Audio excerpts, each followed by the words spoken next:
quelqu'un qui m'a dit comment faire le malade pour sortir. Avec la chanson dans la tête. Maintenant, c'est la chronique de la fiancée du maître des portails, Kekkaishi no Ichilinka. Oui, évidemment, quand c'est du japonais, je m'en sors beaucoup mieux que si c'était du coréen. C'est une nouvelle série qui est sortie chez Vega de Odayaka et de Koreha. C'est une série qui est toujours en cours au Japon avec 6 tomes. Hop, que voici. Petite couverture toute douce, pot de pêche, que j'aime beaucoup, que je préfère, avec une page couleur à l'intérieur et qui vaut 8,35 €. Alors j'en avais ça va rejoindre 2 titres qui sont déjà sortis et dont je suis particulièrement fan et dont évidemment parce que je vais pas ressortir le titre maintenant. Il y en a un qui est chez Pika qui est là, bougez pas, c'est La femme du démon si je me trompe pas, que je vous ai chroniqué il y a pas si longtemps que ça. Je vais juste me remettre dessus. Oui, je prépare très très bien mes chroniques, merci. C'était pardon, il m'a sorti des trucs. L'épouse d'année et le chasseur de démons, donc sorti chez Pika, que j'avais chroniqué en mai dernier, que je trouve excellentissime. On est même totalement dans la même vibe. Donc si vous avez aimé ce titre-là, l'épouse d'année et le chasseur de démons, vous allez adorer La fiancée du maître des portails, même si le niveau est légèrement moins mature. Autre série qui est comme ça, c'est My Happy Mariage. Voilà, on est clairement dans cette tranche de scénario. Si vous aimez ces 2 titres-là, je sais que My Happy Mariage, il marche plutôt bien en ce moment avec l'animé, etc. Vous allez kiffer La fiancée du maître des portails, puisque on est totalement dans le même genre d'ambiance. On est à Tokyo et on vous explique qu'en fait, il y a plusieurs piliers qui sont nécessaires à la protection du monde. Or, du monde de la ville, j'ai un tout petit peu de mal.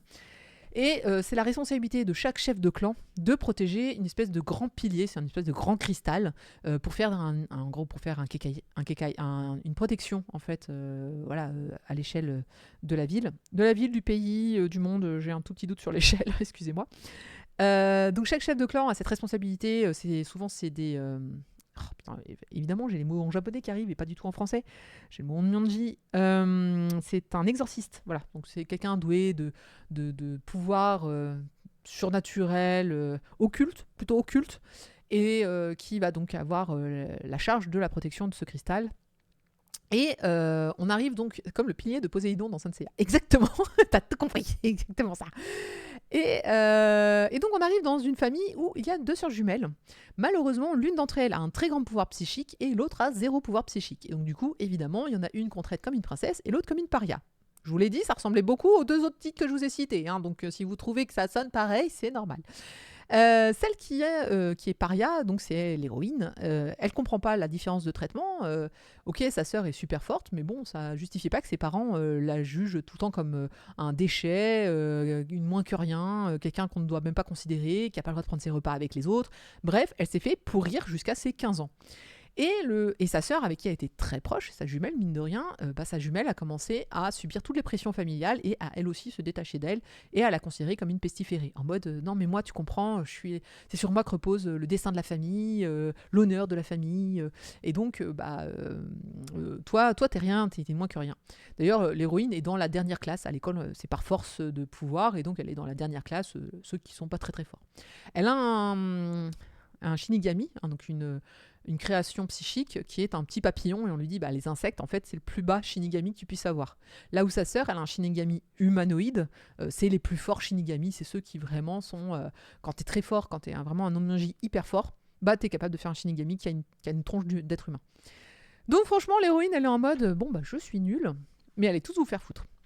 Et donc son but dans la vie c'est d'avoir une vie tranquille. Elle a dit moi je vais faire un métier très très loin de l'occultisme, je vais rentrer dans une boîte, je vais faire salarié woman, je vais gagner ma vie et j'aurai ma retraite tranquille, loin du monde occulte qui est quand même un peu dangereux. Donc ça me va très bien, foutez-moi la paix et laissez-moi dans mon coin. Sauf que voilà, l'année de ses 15 ans se déclare ses pouvoirs. Et pas un petit pouvoir. C'est-à-dire que c'est juste que ses pouvoirs étaient latents et que l'année de ses 15 ans, tout d'un coup, ses pouvoirs, salut, c'est nous. Autant vous dire qu'elle a tellement de pouvoir qu'elle va se taper la création de 2 shinigami humanoïdes, le truc qui s'est jamais vu, qu'elle cache à tout le monde. Parce que du coup, elle se dit, ok, je suis surpuissante. On ne va rien changer au plan. Je vais cacher mes pouvoirs. Je vais faire passer pour la nulle de service encore quelques années. Et à mes 18 ans, je me barre de la maison. Je me marie avec un pecno. Et je vis ma vie tout tranquille dans ma retraite. Ça ne change rien au plan initial. Et est-ce que je veux me venger de tout le monde? Non, j'en ai rien à foutre. Ils voulaient pas de moi. Ils m'ont traité comme une merde. Maintenant j'ai des pouvoirs, et ben fuck, voilà. Ils en profiteront pas, ils auraient pu largement bénéficier de mes pouvoirs et tout machin, et ben ils vont aller se faire voir, je m'en vais dans 3 ans. Les années passent, ça s'appelle la puberté, exactement. Les années passent, c'est l'année de ses 18 ans, et elle se dit, bon, c'est bon, je vais pouvoir me tailler, personne n'est là. Évidemment, il y a plein de démons, il y a plein de méchants, je sais plus leur nom, mais il y a plein de démons en fait qui apparaissent ici et là parce qu'il y a le pilier, donc ça attire ça attire les esprits, etc. Donc discretos, elle t'en zigouille quelques-uns quand même, grâce à ces shinigami qui sont trop mignons d'ailleurs. Et un jour on lui dit, bon voilà, tu es convié à un banquet. Elle fait, je suis conviée, nous sommes conviés. Je suis inclus dans le on. Est-ce que je peux rester chez moi? Parce qu'en fait, je veux dire, vous n'êtes pas intéressé pour que je vienne à ce banquet. Pourquoi je suis invité? Il fait, toutes les jeunes filles de tous les clans sont invitées à un banquet. Parce que le chef de clan a changé. Maintenant, c'est un jeune garçon. C'est le fils du mec qui était là avant. Son grand-père est mort. Et donc, il reprend la suite. Et il lui faut une femme. C'est l'occasion. Ça y est, c'est notre moment. Il faut que ta sœur se fiancer avec ce gars-là. Mais bon, comme toutes les jeunes filles sont invitées, hein, Cendrillon, bonjour, tu vas venir aussi. Donc elle est là en mode, bon, bah ok, on est tous invités, on y va. Donc le banquet a lieu, on voit le chef de clan, et l'héroïne, elle est en mode, eh ben le buffet, il est par où? Donc elle est en train de s'empiffrer au buffet. Elle est remarquée légèrement par le chef de clan qui est sur la couve, mais voilà, bon, ça se passe sans anicroche. Et le chef de clan, la seule question qu'il pose, c'est, est-ce que quelqu'un est capable de faire un shinigami humanoïde? La sœur jumelle, elle lève la main. Oui, moi, j'en ai un. Voilà, c'est lui. Ok, merci, baisse ta main. Personne d'autre? Ok, très bien. Bon, le banquet se termine. C'est un speed dating. C'est exactement ça. Et donc, vous l'avez compris, le chef de clan va surprendre les 2 shinigami de notre héroïne en mode, c'est à toi les 2 petits gars là? Ah non, je vois pas du tout de quoi vous parlez. Il n'y a personne. Regardez, mon shinigami, c'est un papillon. Vous voyez, je suis tout en bas de la classe. Et il lui fait, non mais laisse tomber, c'est bon, je t'ai grillé. Je t'ai grillé. Et évidemment, il va user de toutes les manigances dont il est capable pour accepter qu'elle se marie avec lui. Je vous passe cette partie-là, elle est très drôle, faut le lire. Vous l'avez compris, oui, tu l'as kiffé ce manga, tu le joues trop bien. Effectivement, je l'ai trouvé très fun, très sympa. Il a un dessin beaucoup plus enfantin que les 2 autres titres, Mayapi Mariage ou, je vais pas y arriver à le sortir du premier coup celui-là, ou L'épouse d'année et Le chasseur de démons, qui sont plus adultes, qui ont des thématiques plus dures, plus etc. Là, ça reste un peu choupiné. Ça reste quand même, d'ailleurs, je pense que ça se voit à la couverture, on est sur un public un petit peu plus jeune, mais pour autant, l'histoire est toujours la même. Donc voici notre héroïne, son super papillon Shinigami.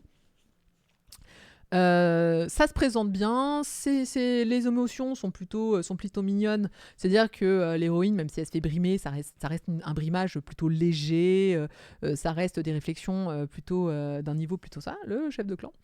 Donc encore une fois, voilà, on est sur un niveau qui est lisible par un public un petit peu plus jeune, mais pour autant c'est très fun. Vraiment, ça se lit bien, l'action et surtout il est drôle. Comparé aux 2 autres qui étaient pas très drôles, celui-là très clairement il est drôle. L'héroïne, elle fait des têtes pas croyables, elle pense qu'à bouffer, elle ne rêve que de sa petite retraite. Enfin, c'est assez, je la trouve assez cocasse.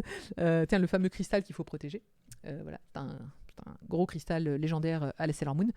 Ça marche bien, voilà, ça marche bien. Tu sens que le truc, bah voilà, les méchants sont pas, les méchants sont plus, on dirait des petits homunculus qu'autre chose.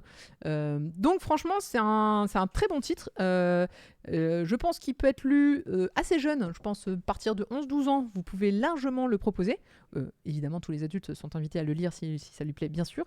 Mais la limite d'âge, je pense que vous pouvez la mettre, même si c'est une romance. Il y a quand même un petit bisou.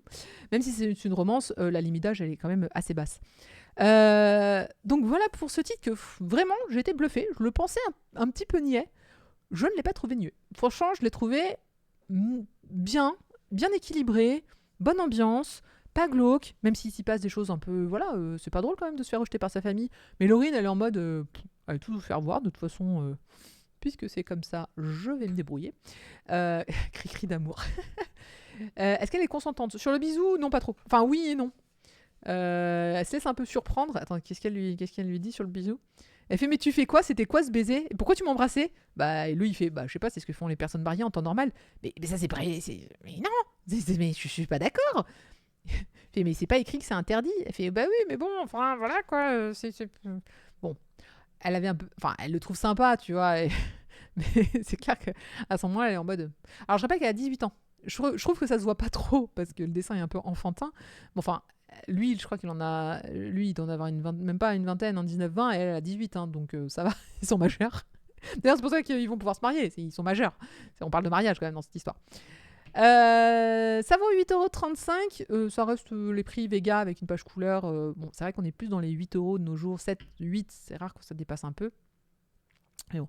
Ce qui me rend un peu triste, c'est que la suite, on l'aura que le 13 février, puisqu'il vient de sortir, il est sorti le 16 novembre. J'aurais aimé que voilà, il sorte un petit peu plus tôt. Là, on va attendre quasiment. Avec décembre où rien ne va sortir, c'est vrai que malheureusement, là, on est parti pour des mois de disette en termes de sortie avant que ça reprenne la suite. Je suis un peu chafouin, je vais vous en reconnaître. Mais bon, c'est comme ça. Donc, très bonne surprise, La fiancée du maître des portals. Je vous le recommande à fond. Si vous aimez la romance, si vous avez aimé My Happy Mariage,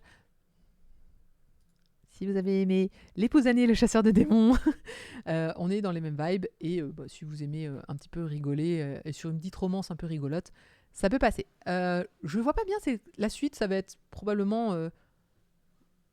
J'ai un peu de mal à savoir c'est quoi la suite. On verra bien. Du coup, je vous en reparlerai quand le tome 2 sera sorti. J'ai un tout petit peu de mal juste à voir qu'est-ce qu'on va raconter, mais je vois plein de thématiques possibles. Et c'est vrai que dans le tome 1, il n'y a rien qui sort. Le tome 1, c'est presque l'introduction de bon, bah voilà, maintenant t'es ma fiancée, let's go. Ah, si. Elle va. Du coup, elle va. Juste le petit détail. Elle va du coup dans sa famille à lui, normal, c'est marié. Et il tombe sur sa mère à lui. Et il lui dit, ouais, alors je te préviens, ma mère, par contre. Elle pense que t'es qu'un déchet, que t'as aucun pouvoir et que t'es naze.